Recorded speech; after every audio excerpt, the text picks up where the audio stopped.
YS Jaganmohan అనే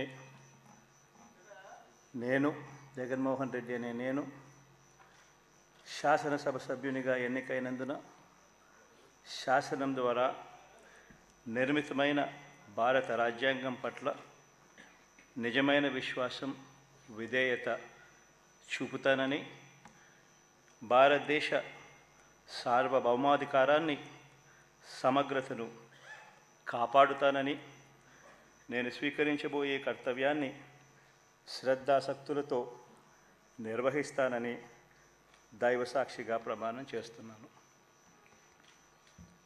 ఆంధ్రప్రదేశ్ శాసనసభ సభ్యుడైన YS Jaganmohan Reddy అనే నేను సభా నియమాలకు కట్టుబడి ఉంటానని, వాటిని అనుసరిస్తానని, సభా మర్యాదలను పాటిస్తానని, సాంప్రదాయాలను గౌరవిస్తానని దైవసాక్షిగా ప్రమాణం చేస్తున్నాను.